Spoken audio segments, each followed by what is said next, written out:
Aujourd'hui, d'en jouissez de votre vie tous les jours. Vous pouvez apprendre à arrêter d'attrister le meilleur ami que vous auriez jamais. Restez à l'écoute pour bien comprendre.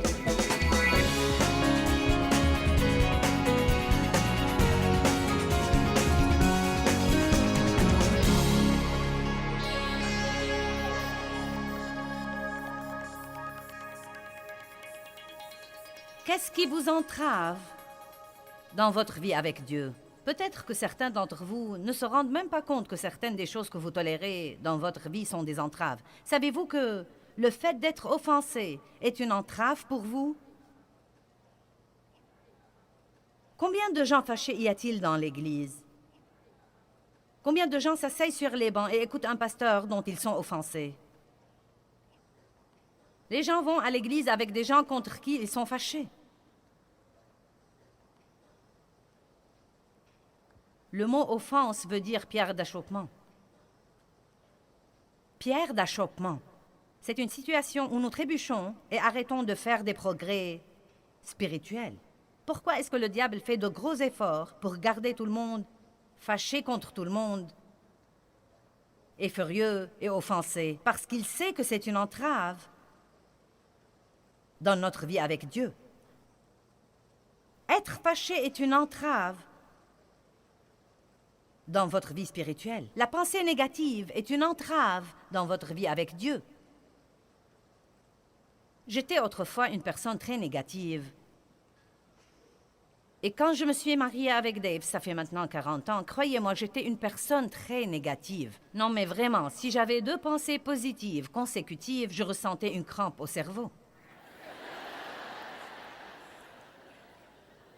Et Dave m'a dit un jour, « Qu'est-ce qui ne va pas chez toi? Pourquoi es-tu si aigre et négative à tout propos? » J'ai dit, « Quand on ne s'attend pas à ce que quelque chose de bien se produise, on n'est pas déçu. » C'était mon attitude, parce que j'ai eu tant de souffrances et de déceptions dans ma vie, et j'en étais au point où je croyais vraiment que je me protégeais en m'attendant à quelque chose de mauvais, plutôt que de m'attendre à quelque chose de bien. Vous savez quoi? Si j'ai pu surmonter ma négativité, n'importe qui peut la surmonter, car j'avais un cas sérieux de négativité.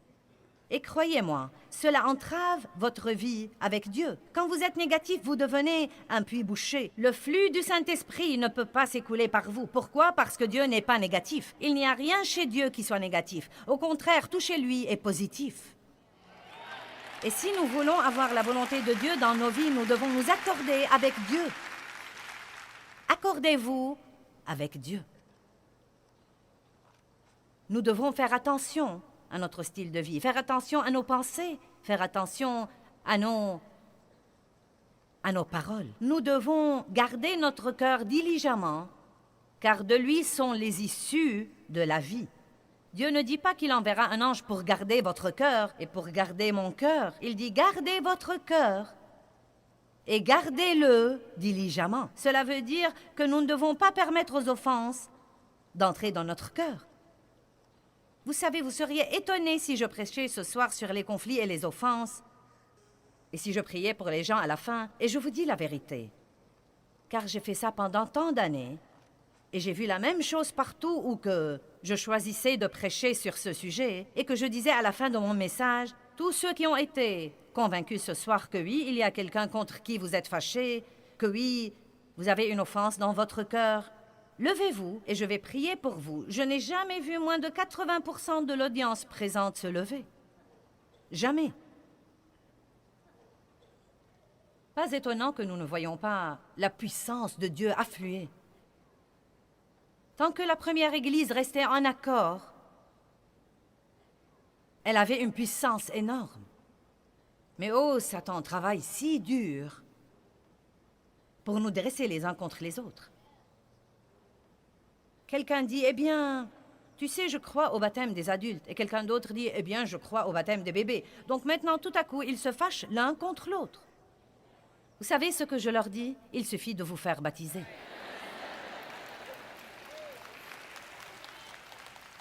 Je n'essaie pas de jouer les insensés. Je sais que nous devons avoir une bonne et saine et solide doctrine. Mais nous nous disputons pour des riens. L'un dit le baptême doit être uniquement au nom de Jésus et l'autre dit non, le baptême doit être au nom du Père, du Fils et du Saint-Esprit. Si ça vous tracasse, dites à ce moment-là, je vous baptise au nom du Père, du Fils et du Saint-Esprit et au nom de Jésus. Vous savez quoi?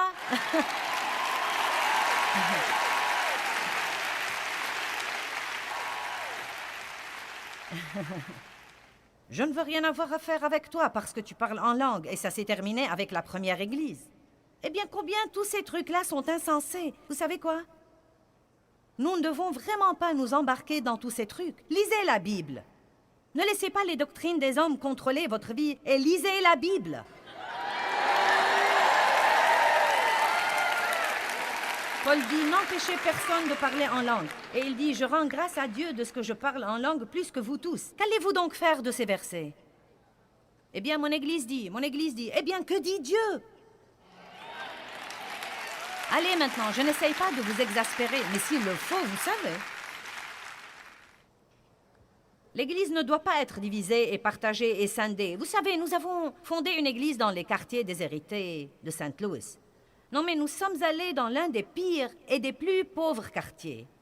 Et nous avons fondé une église parce que nous voulons aider tous les gens qui souffrent et surtout les adolescents dans les quartiers déshérités et essayer de leur offrir une alternative pour ne pas reproduire ce qu'ils ont déjà vu et vécu toute leur vie et avoir des vies brisées. Et vous savez, toutes les églises de cette zone-là se sont fâchées contre nous et nous ont dit, nous n'avons pas besoin d'un grand ministère qui vienne fonder une église ici et nous prendre tous nos membres. Et j'ai pensé, si vos membres vous aiment, ils ne vous quitteront pas pour venir chez nous.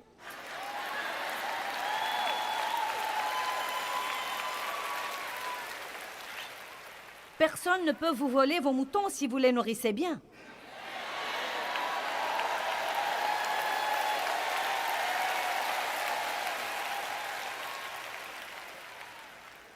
Je crois que nous devons faire tout notre possible pour mettre fin aux conflits et aux offenses. Et la Bible dit, au sujet des offenses, ne vous offensez pas. Le diable va essayer de vous offenser. Il va essayer de boucher votre puits. Mais vous devez dire non, je ne vais pas m'offenser. Je ne vais pas vivre ma vie offensée. Je vais rester en paix pour avoir la joie et pour avoir la puissance, et je refuse de laisser le diable me voler ma puissance pour une chose stupide qui ne change rien du tout. Eh bien, on m'a blessé. Vous savez quoi? Puis-je vous dire quelque chose? Nous, l'espèce humaine, nous nous blessons mutuellement tout le temps. Le seul problème est que nous ne savons pas que nous blessons les autres. Nous savons seulement qu'ils nous blessent. Mon Dieu, nous allons nous amuser ce soir. Amen? Maintenant, je veux vous parler spécifiquement ce soir d'attrister et d'éteindre le Saint-Esprit, parce que ce sont deux points dans la Bible que nous devons prendre très au sérieux. Regardons donc Éphésiens 4:30. Et n'attristez pas, n'offensez pas, ne vexez pas le Saint-Esprit de Dieu, par lequel vous avez été scellés, marqués et classés comme la propriété de Dieu, gardés pour le jour de la rédemption, de la délivrance finale par le Christ, du mal et des conséquences du péché. Maintenant, la Bible amplifiée dit « N'offensez pas Dieu ». Eh bien, vous savez, au lieu de nous soucier de ceux qui nous offensent, nous devons nous soucier davantage de ne pas offenser Dieu. Puis-je vous dire quelque chose? Quand nous maltraitons les autres, cela offense Dieu. Comme vous seriez offensé si quelqu'un maltraitait un de vos enfants.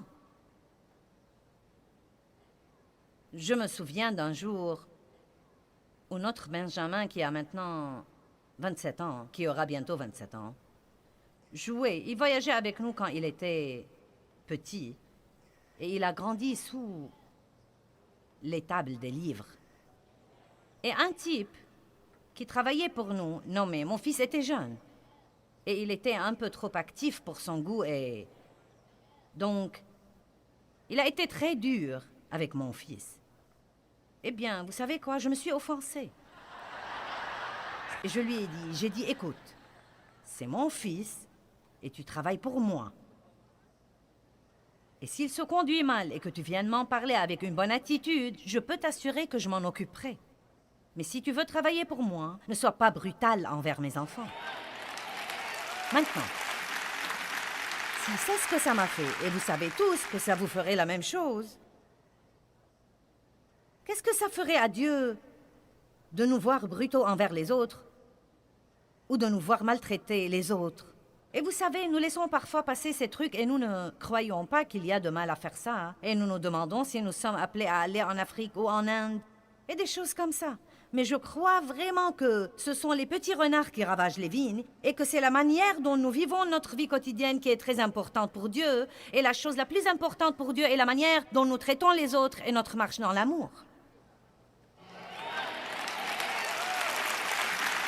Et je crois que beaucoup de chrétiens focalisent sur beaucoup de choses qui ne changent rien du tout. Au lieu de se soucier excessivement de la doctrine de quelqu'un qui ne correspond pas à la vôtre, arrêtez de juger les autres et commencez à marcher dans l'amour, parce que Jésus va revenir. Il dit dans Joël, « Tournez-vous, repentez-vous. Tournez-vous, allez de l'avant vers une relation avec Dieu et enlevez toutes les entraves qui vous éloignent de la communion intime avec Dieu. Je ne veux rien qui entrave ma vie avec Dieu. Je ne veux rien qui m'empêche d'entendre vraiment la voix de Dieu. Je ne veux rien qui entrave la sagesse de Dieu dans ma vie. Je ne veux rien qui entrave la grâce de Dieu dans ma vie. Écoutez-moi bien. Si je veux passer ma vie à faire ça, je veux le faire comme il faut. Je ne veux pas jouer et m'amuser et me livrer à des manèges et être tiède et idiote. Je veux être ardente, je veux être en feu, pleine de puissance, passionnée à l'égard de ma vie avec Dieu. Et je veux tout faire à la façon de Dieu. Combien d'entre vous disent Amen à ça? N'attristez pas le Saint-Esprit. Nous devons prier de façon régulière. Dieu, je prie pour ne pas attrister ton Saint-Esprit. Je ne veux rien faire qui t'attriste. Nous reviendrons sur ce point dans un moment et nous lirons quelques versets là-dessus pour voir exactement ce qui l'attriste vraiment. Mais pour le moment, nous allons ouvrir à 1 Thessaloniciens 5, 19.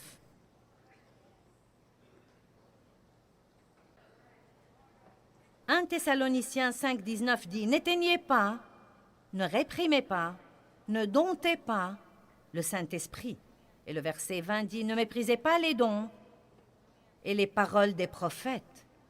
Ne méprisez pas la révélation prophétique, ne méprisez pas l'enseignement inspiré. » Eh bien, on m'a toujours enseigné que nous éteignons le Saint-Esprit quand nous ne laissons pas couler les dons de l'Esprit. Et vous savez, cela peut certainement faire partie d'éteindre le Saint-Esprit, mais je crois que ce n'est qu'une petite partie, et je crois que pour le comprendre comme il faut, vous devez commencer par le premier verset du chapitre 5, et je n'ai pas le temps de le faire maintenant. Mais vous devriez le lire tout seul, parce qu'il parle en fait du jour du jugement, et il parle également du jour du Seigneur qui viendra comme un voleur dans la nuit, et les gens ne s'attendront pas à lui. Vous savez, ce peut être un temps où les gens croiront que tout est magnifique et flotteront dans leur petit bateau. Et tout à coup, Jésus reviendra. Et ensuite, il nous dit, voilà donc la façon dont vous devez vivre. Et il nous donne une liste des choses que nous devons faire. Nous reviendrons sur ce point dans un moment. Dans l'évangile de Jean, chapitre 7, verset 37, Jésus dit, « Des fleuves d'eau vive couleront de votre ventre. » Waouh! De votre ventre coulera la puissance. De votre ventre coulera la vie. De votre ventre coulera l'eau vive qui peut étancher la soif de ceux qui vous entourent. Il devrait y avoir un flux dans nos vies. Non pas une entrave, mais un flux où il n'y a rien qui puisse nous boucher. Il vous suffit de penser à un tuyau d'écoulement bouché. Ceci est très énervant. Nous allons parfois dans des hôtels et j'ouvre le robinet et je n'ai qu'un mince filet d'eau. Je déteste surtout quand la canalisation est bouchée et que l'eau ne s'écoule pas parce que le tuyau est presque totalement bouché et que vous devez passer 15 minutes pour essayer de retirer un peu d'eau du lavabo. Alors que ça ne prend que peu de temps normalement. Eh bien, vous savez, il y a là-dedans tout ce rebut qui ne devrait pas être là. Et c'est rouillé et répugnant parce que ça n'a pas été nettoyé comme il faut. Ou quand vous ouvrez la porte du frigo et que vous pensez « Oh mince alors! Qu'est-ce que c'est? » Et vous fermez la porte et vous espérez que ce sera parti quand vous reviendrez. Vous revenez le lendemain et... Ouh! Oh. Je vais vaporiser un désodorisant là-dessus. Nous avons vaporisé assez de désodorisant sur nos péchés. Nous devons démonter la chose et la nettoyer et découvrir ce qui ne va pas et le régler. Nous devons essayer de nettoyer nos tuyaux et les déboucher des trucs pour avoir le flux du Saint-Esprit dans notre vie personnelle. Écoutez-moi bien, les chrétiens sont censés être heureux. Et si vous êtes offensé, vous n'allez pas être heureux. Si vous êtes fâché, vous n'allez pas être heureux. Si vous êtes rempli d'amertume ou de ressentiment, vous n'allez pas être heureux. Et si vous maltraitez les gens, vous n'allez pas être heureux. Un des meilleurs signes d'être là où nous devons être avec Dieu, c'est quand nous pouvons vraiment dire « Je possède la vraie joie et ma joie n'est pas basée sur mes circonstances et ma situation. Je suis vraiment heureux en Jésus. » Systématiquement. J'ai passé des années où toute ma joie était liée à mes circonstances. J'avais un christianisme de yo-yo. Ma joie haussait et baissait selon mes circonstances. Elles étaient en haut, en bas, en haut, en bas. Si j'avais du courrier dans ma boîte aux lettres au bureau, ma joie haussait. Si j'avais un engagement pour prêcher, ma joie haussait. Si j'avais une grande foule, ma joie haussait. Et si je n'avais pas de foule, ma joie baissait. Si je n'avais pas de courrier, ma joie baissait. Si personne n'a aimé mon message, ma joie baissait. Et si tout le monde l'a aimé, ma joie haussait. C'est épuisant de vivre de cette façon, parce que le diable peut jouer avec vos circonstances, mais il ne peut pas atteindre votre cœur. Amen. Parlons maintenant de certaines choses qui attristent Dieu. Combien d'entre vous vont décider ce soir de ne pas attrister Dieu? Bien. Savez-vous que la crainte attriste Dieu? Eh bien, je n'y peux rien, je crains vraiment. Allons. Dieu ne vous aurait pas dit, ne craignez pas, si vous n'y pouviez rien. Tout d'abord, rendez-vous compte que quand Dieu dit ne craignez pas, il ne parle pas d'un sentiment. Il parle d'une décision. Vous pouvez ressentir l'émotion de la crainte et ne pas craindre, parce que la crainte veut dire reculer et prendre la fuite. La crainte veut dire chercher à éviter ce que vous savez que vous devez faire. La Bible ne dit pas ne frissonnez pas, ne tremblez pas, ne suez pas. Elle dit ne craignez pas. Vous pouvez faire beaucoup de choses en tremblant.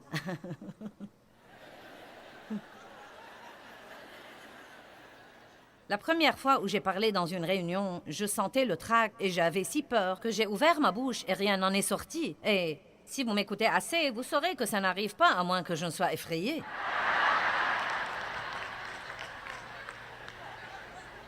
La première fois où j'ai prêché avec un interprète, cela m'a intimidée. J'étais effrayée. Mais vous voyez, ce qu'il y a, c'est que j'ai un témoignage. Je suis toujours là. Je n'ai pas reculé, je n'ai pas pris la fuite, je n'ai pas cédé. Je l'ai fait même si j'ai dû le faire en ayant peur. Et il y a des problèmes dans votre vie auxquels vous devez faire face et arrêter de les fuir. Il y a des personnes dans votre vie que vous devez affronter et arrêter de les laisser vous marcher sur les pieds et vous manipuler et vous contrôler. Allez maintenant. J'ai vraiment peur, j'ai peur. Eh bien, votre peur attriste Dieu. Il y a tant de choses que les gens cherchent à éviter à cause d'un sentiment de crainte. Vous devez arrêter d'écouter vos sentiments et consulter votre cœur et voir ce que Dieu veut que vous fassiez. Il y a des gens qui restent toute leur vie dans un travail qu'ils détestent absolument parce qu'ils n'ont pas le courage de faire un pas de foi et d'essayer autre chose. Toujours la même chose, toujours la même chose. Ils prennent le même chemin pour aller au travail, ils parlent aux mêmes personnes. Ils montent le même escalier, ils s'asseyent au même bureau, ils se plaignent des mêmes choses toute la journée. Je déteste ce travail, je déteste ce travail, je déteste ce travail. Je déteste ce trajet au travail, je déteste ces personnes, je déteste ma voiture.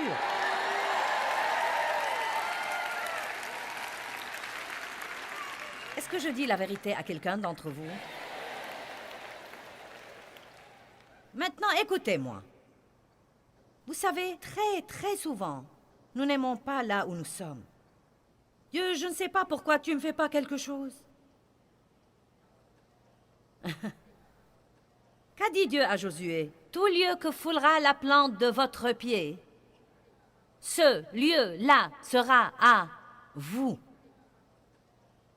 Eh bien, vous savez, si je sais qu'il y a un autre travail que j'aimerais mieux et j'en serai satisfait, je quitterai celui-ci. Ce n'est pas de la foi.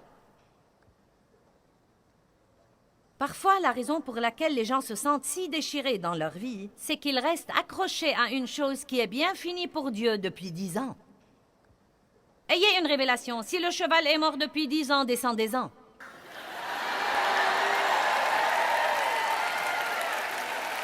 Il est temps de descendre et de faire un nouveau parcours.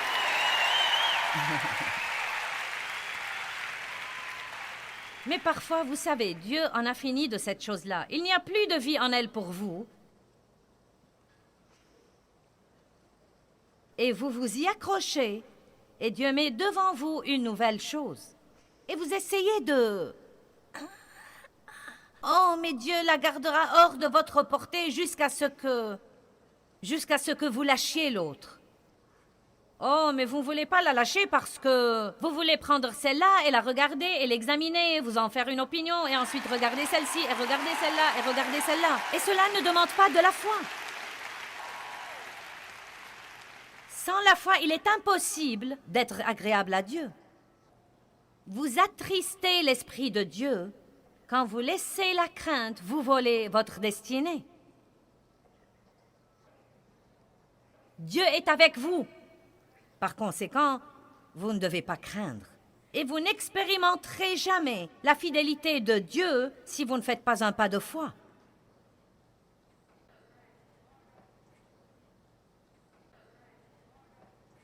Suivez l'Esprit de Dieu et non pas vos sentiments. Amen.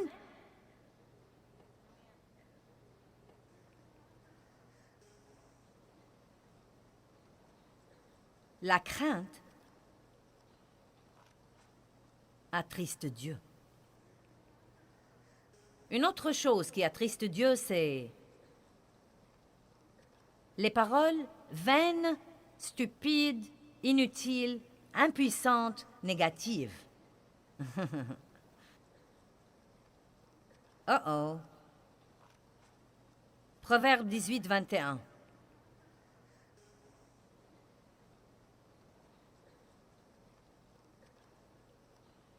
Mon Dieu, nous devons comprendre la puissance des paroles. La puissance des paroles que vous dites à vos enfants en pleine croissance.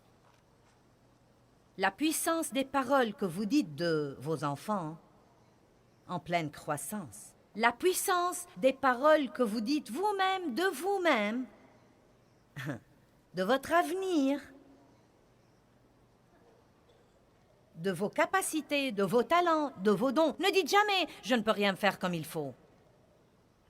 Ne dites jamais « je n'arriverai jamais à rien ». Ne dites jamais à vos enfants « oh, vous n'arriverez jamais à rien ».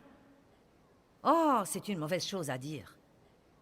Et si ça vous échappe et que vous dites quelque chose comme ça dans la colère, vous devez dire vite « oh Dieu, pardonne-moi, pardonne-moi, pardonne-moi, j'implore le sang de Jésus sur ces paroles ». Parce que les paroles contiennent de la puissance. Pourquoi croyez-vous que vous m'écoutez parler ce soir? Parce que les paroles que je prononce sont les paroles de Dieu et elles ont une puissance extraordinaire et inhérente à elles. Et ce n'est vraiment pas que vous aimez ma voix ou que vous aimez m'écouter parler. C'est la puissance qui est dans la parole de Dieu qui vous a fait venir ici parce qu'elle va pénétrer dans votre cœur et elle va changer votre vie.